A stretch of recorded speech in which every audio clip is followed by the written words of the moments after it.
Welcome back to Sports Corner. Glad you can tune back in. I've got my notes ready, so let's get into the numbers. All right, everybody, we're talking about the Week 3 matchup between the Dallas Cowboys and the Baltimore Ravens. The final score was 28-25, but the score does not tell the game. Okay, the score is a lot closer than the game really was, but we'll get into all that later. But first, let's get into the finals for the game, all right? Well, let's talk about first downs. The Ravens had 24 total first downs. The Cowboys had 26. All right. The Cowboys had 18 passing first downs versus the Ravens 8 passing first downs. The Ravens had 16 rushing first downs versus Dallas's 2 rushing first downs. Very sad. Very sad.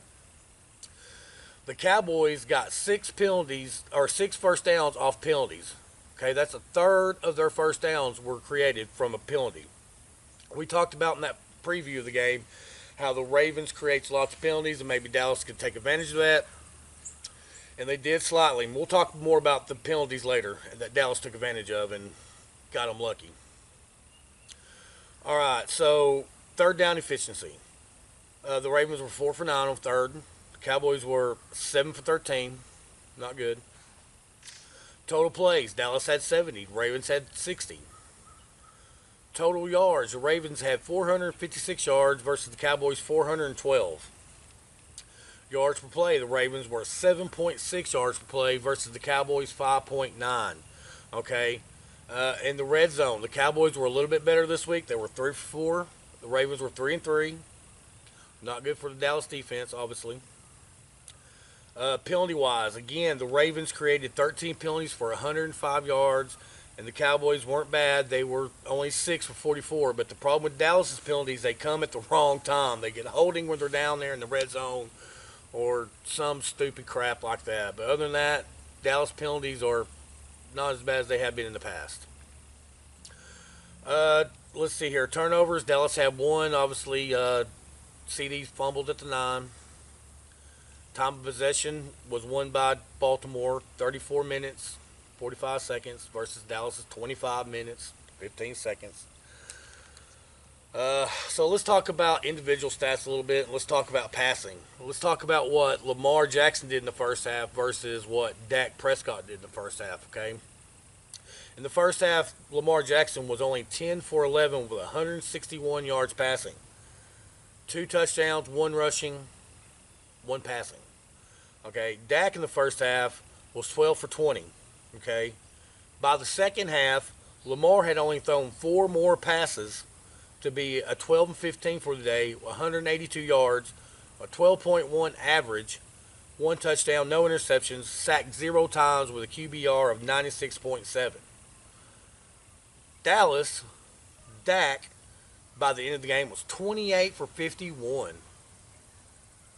379 yards, junk yards, padded yards in the fourth, let me tell you. With an average of 7.4, 2 touchdowns, 1 intercept. No, he didn't throw an interception. Sacked 3 times for 18 yards, and a QBR of 52. Okay? Quarterback play was not good yesterday. So let's talk about the running game. All right, the Baltimore Ravens running game, led by Derrick Henry, he had 25 carries for 151 yards, 6-point average, 2 touchdowns, and his longest was 29 yards with that amazing stiff arm of his, and on Carlson, and everybody saw it, so it was amazing. Lamar had 14 carries for 87 yards, 6.2 average, 1 touchdown, longest 16. Justice Hill ran 5 times for 33 yards, had 6.6 average, and his longest was 17. All right, so let's talk about that amazing running game led by the rookie offensive line Dallas has. And here are their numbers. Rico Dowdle, 8 carries for 32 yards, 4.0 average, with a 6 long. Hang on, it gets better. Dak had 2 rushes for 7 yards. Zeke, 3 rushes for 6 yards, 2.0 average. So amazing. Hopefully this running game picks up. Hopefully the rookies will start performing better, start their blocking assignments. I think they're just not got the playbook down. Sure, some of the defensive schemes are confusing them, but once they get some more experience, hopefully it will turn this running game around a little bit. Like I said, hopefully next week they start bringing in Dalvin Cook, getting hurt. All right, so let's talk about receiving. All right, let's talk about the Baltimore Ravens receiving core. They had 15 targets total, 12 receptions, 182 yards on a 15.2 average. Nelson Aguilar only had one catch for 56 yards. Two players had three catches, and the rest were like 2 and 1. And they did spread the ball around pretty good. But why do you really need to throw the ball when you're running all over the defense? Okay, and that's exactly what the Ravens did to Dallas. They ran all over them. All right, so the Dallas receiving core total had 28 receptions for 379 yards, a 13.5 average, 2 touchdowns, led by Jake Ferguson's 11 targets, 6 for 95 yards, or 15.8 average. Glad he's back. CeeDee Lamb did not perform well. I think he's still not ready because he had no training camp. I just don't think he's in it right now. He had 4 catches for 67 yards, a 16.8 average, and his longest was 31. He was targeted 7 times. Okay.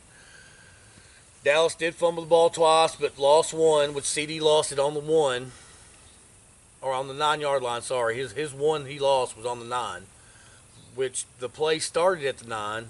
Then they had a holding penalty, went to the 19. Then he caught the ball at the 9 where he fumbled it. Crazy stat, huh? All right, so let's talk about defense a little bit. And the Baltimore Ravens defense did show up. Kyle Hamilton had 12 total tackles, 7 solo, 1 quarterback hit. Roquan Smith, we talked about him in the preview. He came with it. He had 11 tackles, 7 solo. And we had 4 players with 5 or 4 tackles each. Van Noy had 2 more sacks, 2 total tackles, 2 solo.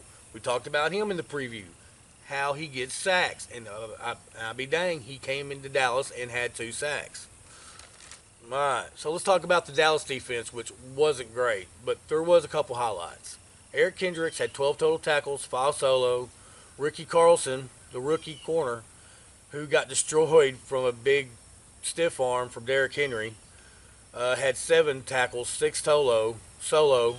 Diggs had 6 tackles, 5 solo himself. And sometimes Diggs don't look like he wants to tackle out there. He looks like a little Deion Sanders-esque. If anybody remembers Deion Sanders when he was the Cowboys, sometimes he did not want to put his body out there for a tackle, and Diggs seems like he's the same way. Let's see here. Parsons, Micah, had 5 total tackles, 4 solo, 1 quarterback hit. The only quarterback hit the Cowboys had. Okay. They've had 2 quarterback hits in the last 2 games, guys. You're not going to win games. You're going to get blown out.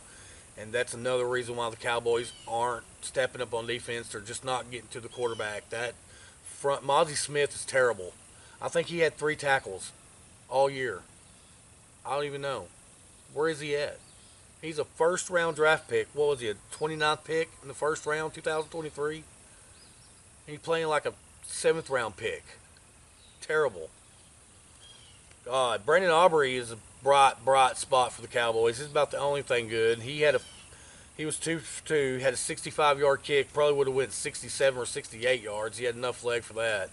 I'm waiting to see him kick a 70-yard field goal this year. But other than that, man, the Cowboys are terrible, guys. Cowboys are terrible. They're 1-2 right now, and in the next 8 games, they could possibly drop to 2-8. Okay, they may win Thursday against the Giants, but after that, they've got the Steelers, the Lions, the 49ers, the Falcons, the Eagles, the Texans, and the way the Commanders played last night, they may lose to them. They could be 2-8 or 2-9 by halfway through the season. So hopefully the Cowboys can pick it up, but it's not looking good. Dak has an 8-19 record when he throws for 40-plus throws a game. 8-19 when he has to throw the ball 40 times or more a game. That's just not getting it done, Dak. You're just not. The comeback in the fourth was false. It was 28-6 in the fourth quarter, and the Ravens defense just lets up. They've been known to let up.